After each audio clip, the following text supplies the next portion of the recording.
Au début du film, on nous montre qu'une vieille femme est attaquée par un chien. Il l'attaque si violemment qu'elle en meurt. Après cela, on nous montre les funérailles de cette femme, où l'on voit un garçon qui s'appelle Jonas. En fait, cette vieille femme est la grand-mère de Jonas, et après la mort de sa grand-mère, son grand-père est laissé complètement seul parce que le grand-père de Jonas et son père ne communiquent pas, ce qui fait qu'ils vivent tous les deux séparés l'un de l'autre. En rentrant chez elle, la mère de Jonas explique à son père qu'il devrait mettre fin à la dispute avec son père, mais sa voiture rencontre ensuite un accident dans lequel les parents de Jonas meurent. Après la mort de ses parents, Jonas était complètement seul. Il ne pouvait même pas aller chez son grand-père car son grand-père et son père ne s'entendaient pas, alors il décide d'aller chez sa tante. Après cela, nous voyons une fille qui s'appelle Nina. Nina aime beaucoup Jonas. Nina va voir Jonas et essaie de le convaincre qu'il doit faire preuve de moins de courage. Puis le grand-père de Jonas, Frédéric, vient ici et il dit à Jonas que je n'ai jamais eu de bonne relation avec ton père, mais que je vais essayer de construire une bonne relation avec lui. Pour que tu puisses rester avec moi, Jonas devient très ému après avoir entendu cela et il décide de rester avec son grand-père. Maintenant, une année passe et Jonas a avancé dans sa vie. Un jour, une nouvelle enseignante arrive dans la classe de Jonas qui s'appelle Elina. Après un certain temps, alors que l'heure du déjeuner était en cours, Elina vient dans le groupe de Jonas et elle leur dit qu'elle vient de déménager dans cette ville. Après quoi Jonas et ses amis se rendent chez Elena pour déménager ses affaires. Pendant qu'ils font le travail, Nina voit un sac dans la chambre d'Elena, alors elle commence à le vérifier mais Elina vient ici et l'empêche d'ouvrir le sac. Nina essayait de vérifier le sac Zeiss d'Elina, voyant qu'il y avait de nombreuses photos de Jonas à l'intérieur. Nous avions compris qu'Elina connaissait déjà Jonas. Le lendemain, en classe, Elina donne un devoir à tous les élèves dans lequel ils doivent écrire un poème. Le soir, Jonas commence à préparer son poème à la maison, mais Nina vient chez lui. En fait, à cause d'une blessure à la jambe, elle n'a pas pu préparer son poème, alors elle est venue chez Jonas pour lui demander de l'aide. Le lendemain, une fois la mission terminée, Jonas se rend chez Elina, mais il n'a pas le courage d'entrer.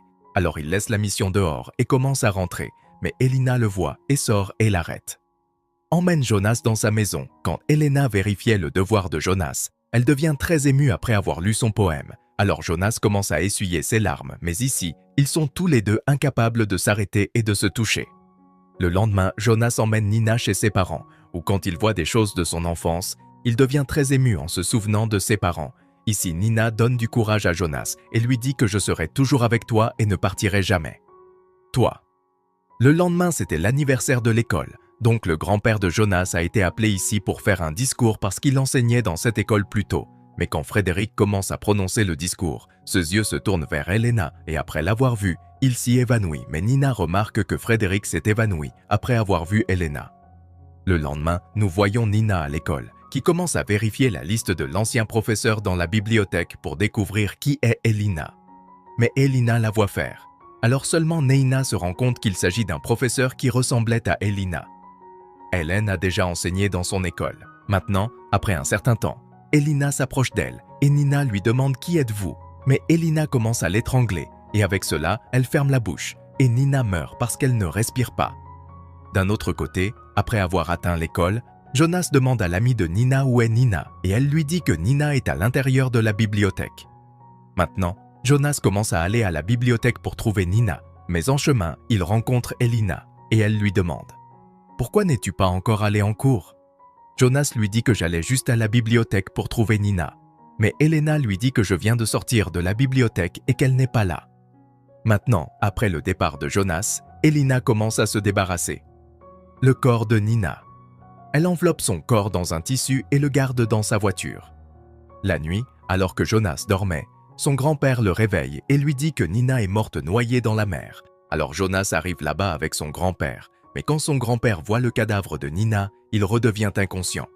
Maintenant, après cela, nous voyons Elina qui vient à l'hôpital pour rencontrer Frédéric. Ici, elle lui dit que ma mère t'aimait beaucoup, et puis ici, nous apprenons que le professeur qui était celui d'Elina. On dirait qu'elle est sa mère. Elina dit à Frédéric que ma mère était sûre que tu m'accepterais, moi et ma mère, un jour, mais tu ne l'as pas fait. Alors ma mère a sauté dans la mer sous mes yeux. Ici, nous apprenons encore une chose que le chien qui avait tué. La grand-mère de Jonas au début du film était le chien d'Elena, et elle était aussi à l'origine de l'accident des parents de Jonas. Après cela, Elena vient chez eux avec Frédéric, et Jonas lui demande quel est le lien entre ta mère et mon grand-père. Mais avant de dire cela, elle va préparer du café pour Jonas et son café. Elle mélange la poudre de certaines drogues dans le café, dehors. Elle dit toute la vérité à Jonas, en entendant que Jonas est assez surpris. Maintenant, à cause de la poudre qu'Elena avait mélangée dans le café, Jonas commence à s'enivrer. Profitant de cela, Elena commence à noyer Jonas dans la piscine. Il sort de la piscine après beaucoup d'efforts et il attaque Elena et commence à entrer dans la maison. Mais elle atteint également l'intérieur de la maison et attrape Jonas et essaie de le tuer. Elle le fait, mais Jonas trouve ensuite un morceau de verre dans sa main et l'enfonce dans la poitrine d'Elena, la tuant. Et avec cela, le film se termine ici. Si vous avez aimé cette vidéo, n'hésitez pas à mettre un pouce bleu et à la partager avec vos amis. N'oubliez pas de vous abonner à notre chaîne pour rester au courant de nos dernières vidéos amusantes. Nous vous verrons dans le prochain.